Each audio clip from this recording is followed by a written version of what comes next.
ब्रज विश्वविद्यालय भरतपुर के BA भाग तृतीय वर्ष हिंदी साहित्य के प्रथम प्रश्न पत्र के सभी विद्यार्थियों के लिए और विभिन्न प्रतियोगिता परीक्षाओं की तैयारी करे सभी प्रतिभागियों के लिए एवं हिंदी साहित्य प्रेमियों के लिए मैं वीडियो लेकर आया हूँ। विद्यार्थियों, ये वीडियो आधुनिक हिंदी कविता के प्रमुख कवि धर्मवीर भारती की पुस्तक या खंड काव्य कनुप्रिया का पहला खंड पूर्व राग से उद्धृत 5 गीतों में से मैं यहाँ पर आपके सामने दूसरा गीत लेकर आया हूँ। पहले गीत की चर्चा हम पिछले वीडियो में कर चुके हैं और शेष गीतों की चर्चा हम अगले वीडियो में करेंगे। यहाँ पर केवल हम दूसरे गीत की से प्रसंग व्याख्याएं महाभारत को समझेंगे। विद्यार्थियों, दूसरा गीत है वो इस प्रकार है, धर्मवीर भारती का, और इसमें राधा कहती है, ये हैं जो अकस्मात आज मेरे जिस्म के सितारे के एक एक तार में तुम झंकार उठे हो। सच बतलाना मेरे स्वर्णिम संगीत, तुम कब से मुझ में छिपे सो रहे थे। सुनो, मैं अक्सर अपने सारे शरीर को पोर पोर को अवगुंठन में ढक कर तुम्हारे सामने गई। मुझे तुमसे कितनी लाज आती थी। मैंने अक्सर अपनी हथेलियों में अपना लाज से आरक्त मुँह छिपा लिया है। मुझे तुमसे कितनी लाज आती थी।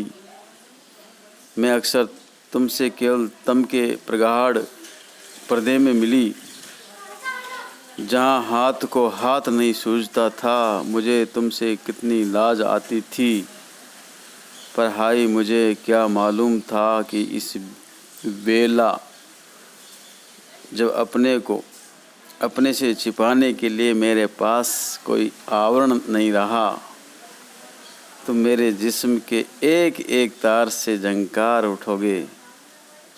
सुनो, सच बतलाना मेरे स्वर्णिम संगीत, इस क्षण की प्रतीक्षा में तुम कब से मुझ में छिपे सो रहे थे। विद्यार्थियों, प्रस्तुत पद्यांश दूसरा ये जो गीत है धर्मवीर भारती द्वारा रचित कनुप्रिया काव्य के पूर्व राग खंड से उद्धृत है। इसमें वीणा के तारों का तथा संगीत का एकात्म भाव दिखाते हुए राधा की प्रेम निष्ठा का प्रतीकात्मक चित्रण हुआ है। यह राधा वीणा का प्रतीक है और उसका स्वर्णिम संगीत कृष्ण का प्रतीक है। कवि धर्मवीर भारती वर्णन करते हुए कहते हैं कि स्वयं राधा नायिका को वीणा रूप में मानती हुई कहती है कि हे मेरे स्वर्णिम संगीत अर्थात श्री कृष्ण, यह अकस्मात मेरे शरीर के प्रत्येक तार से आज तुम जो झंकार उठे हो, वह ऐसा लगता है कि तुम मेरे अंदर ही सो रहे थे और उसी से ये झंकार अंदर से निकल रही है। स्वर्णिम संगीत यहाँ श्री कृष्ण के लिए आया है और पौर पौर का है अर्थात अंग प्रत्यंग अवगुंठन यानी घूंघट। परंतु तुम मेरे शरीर के अंदर कब से सो रहे थे, इस बात का ज्ञान मुझे नहीं रहा। मैं अपने शरीर के प्रत्येक अंग प्रत्यंग को घूंघट या पर्दा से ढककर तुम्हारे सामने गई थी। उस समय मुझे तुमसे अतीव लज्जा आ रही थी। इस कारण मैंने अपनी हथेलियों में अपना लज्जा के कारण लाल पड़ा हुआ आरक्त यानी लाल पड़ा हुआ मुख छिपा लिया है, लेकिन उस समय मुझे अत्यंत लज्जा का अनुभव हो रहा था।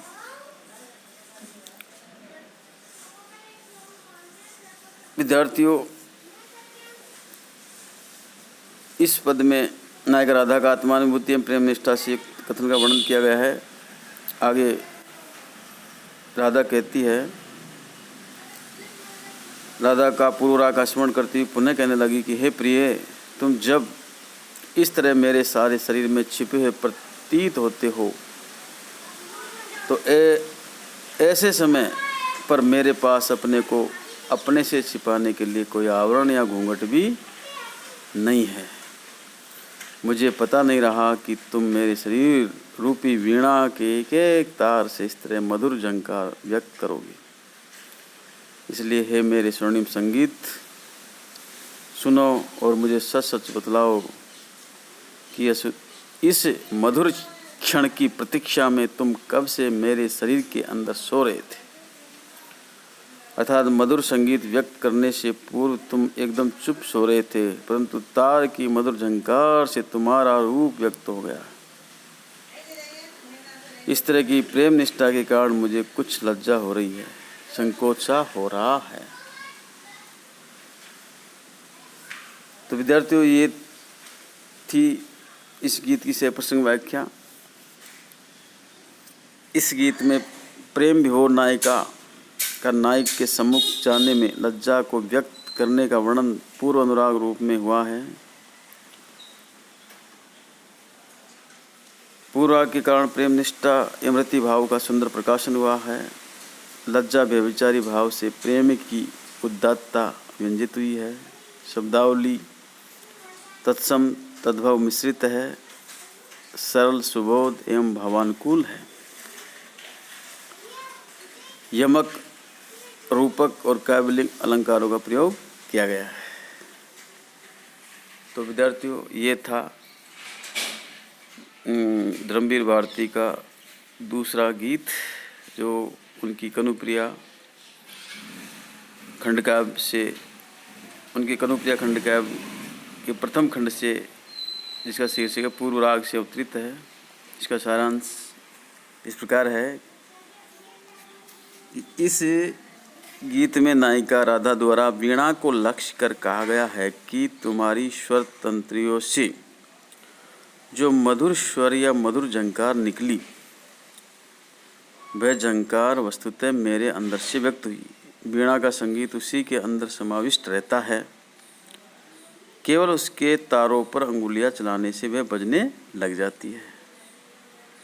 आशय यह है कि मधुर संगीत का स्वर जिस तरह वीणा के अंदर निहित रहता है, उसी प्रकार प्रियतमा के हृदय में प्रिय का स्वरूप एवं भक्त के हृदय में परमात्मा की मूर्ति साकार विराजमान रहती है।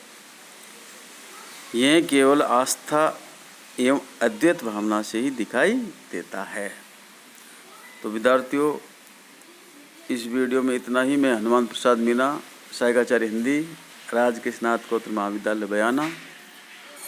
धन्यवाद।